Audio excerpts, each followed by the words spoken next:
Era el año 2010. La selección mexicana terminaba su participación en el Mundial de Sudáfrica luego de caer 3-1 en octavos de final frente a Argentina, el mismo verdugo 4 años atrás en Alemania, por lo que era necesario sacudir el interior del grupo y para ello hubo una pieza clave en las juveniles mientras el Chepo de la Torre dirigía a la mayor. Esa pieza fue Luis Fernando Tena.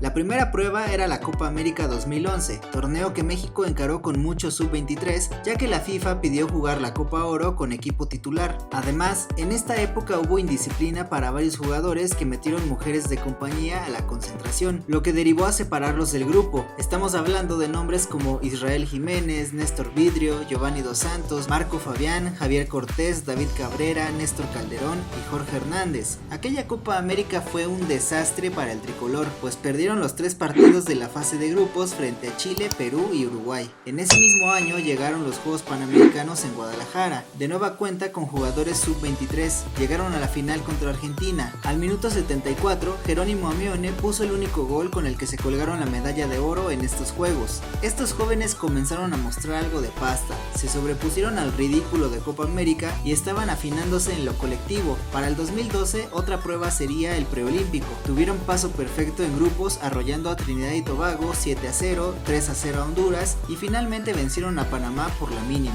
En semifinales derrotaron a Canadá 3-1 y en la final se impusieron a Honduras 2-1. Con esto se confirmaba la participación del equipo tricolor en los Juegos Olímpicos de Londres. Para conformar la plantilla había 3 lugares para jugadores de mayor experiencia que pudieran aportarle a los jóvenes durante el torneo. Carlos Salcido, José de Jesús Corona y Oribe Peralta llegaron para reforzar, dejando en el camino a nombres como Jerónimo Amione, Alan Pulido, Cándido Ramírez y Jesús Zavala, por mencionar algunos. Otro que se añadió a la convocatoria fue Giovanni Dos Santos, proveniente de Europa. La selección mexicana quedó colocada en el grupo B junto a Corea del Sur, Gabón y Suiza. El pronóstico más claro de entrada era conseguir un triunfo frente a Gabón, quizás un empate con Corea o Suiza y de ahí jugarse la vida en el tercer partido.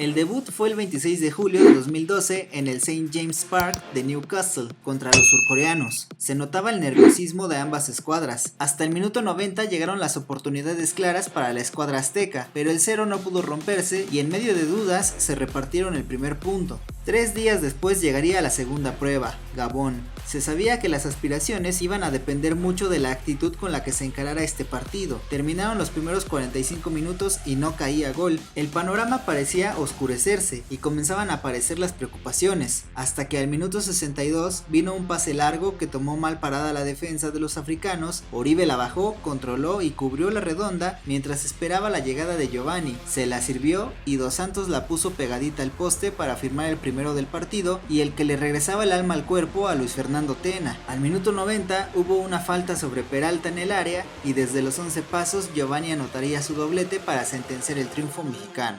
El 1 de agosto llegó el tercer partido, el que definiría las posiciones en el grupo. Suiza debía ganar y esperar el resultado entre Corea del Sur y Gabón para saber si seguía con vida en el certamen.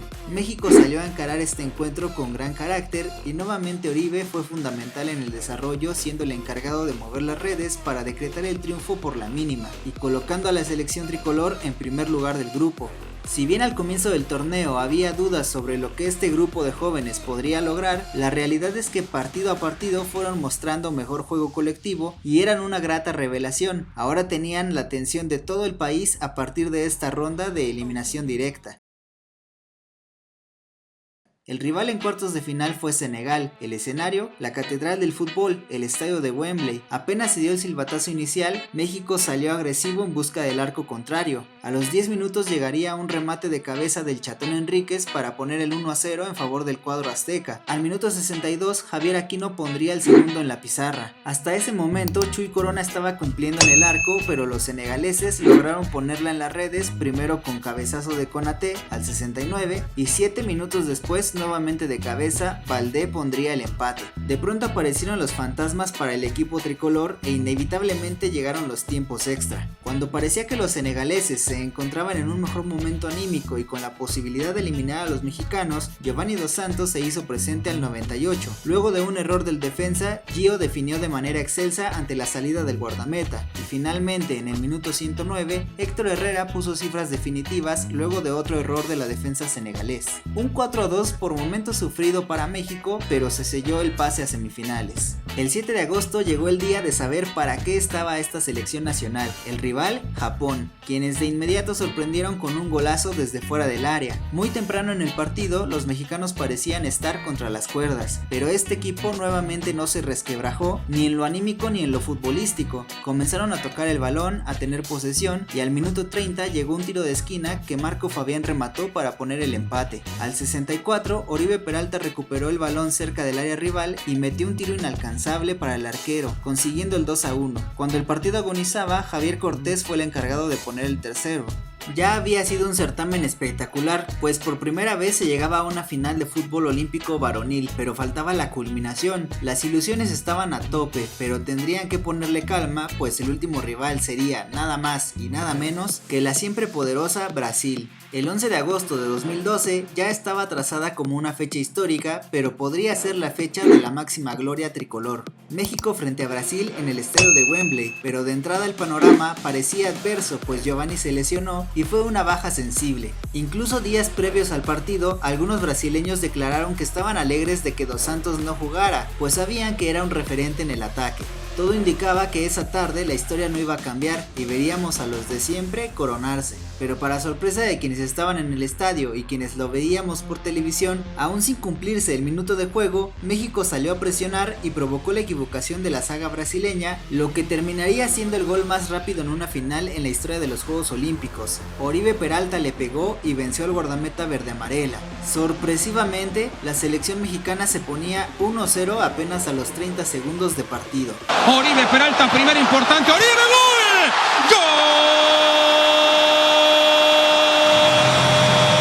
¡Gol de México! ¡Gol de Oribe Peralta, camiseta número 9! México está ganando en apenas minutos de juego y cómo impacta Oribe. Los brasileños se lanzarían con todo al ataque. Hulk y Neymar comandaron las oportunidades, algunas cerradas y otras en las que intervino José de Jesús Corona para mantener el arco intacto. Se terminó el primer tiempo y esto le dio un respiro a los mexicanos que habían aguantado los embates de su rival hasta ese momento. La tónica siguió con la canariña insistiendo en busca del empate. Sin embargo, México tendría las dos más peligrosas. Primero al 63 cuando Marco Fabián puso un remate en el travesaño y al 71 nuevamente Marquito puso un remate de cabeza que se fue apenas por encima del arco brasileño. Estas dos oportunidades equilibró la balanza y aprovechando ese momento de la escuadra nacional, al 75 llegaría el cobro de una falta, las marcas se perderían y Oribe Peralta apareció completamente solo para rematar de cabeza, un remate sólido que encontraba la red y ponía el 2-0 a favor de México. El gol de oro, tal como lo relató Cristian Martinoli. Llega entonces el centro, remate Oribe, ¡gol! ¡Gol de oro! ¡Gol de oro! ¡Gol de Oribe! ¡Oribe! ¡Oribe! ¡No te mueras nunca, Oribe! ¡Te amo, Peralta! ¡Te amo, Peralta!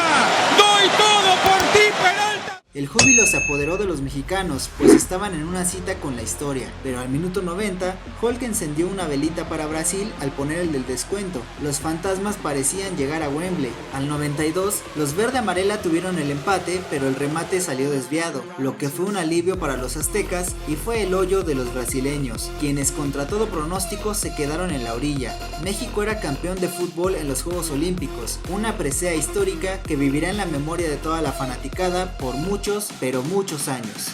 La unión, la colectividad de aquellos jóvenes, pero sobre todo el deseo de cumplir un sueño, fue lo que llevó a la selección mexicana a ese punto máximo, a probar la gloria venciendo a un grande y lográndolo en un escenario espectacular como Wembley, un día perfecto para el fútbol mexicano. ¿Qué te pareció este video? ¿Qué sentiste cuando México se coronó en Londres 2012? Déjanos tus respuestas en los comentarios. Si el video te gustó, te invito a dejar tu pulgar arriba, así como a suscribirte al canal y activar las notificaciones para que te enteres de un nuevo video y sigas con nosotros por este viaje con las mejores historias deportivas. Hasta la próxima.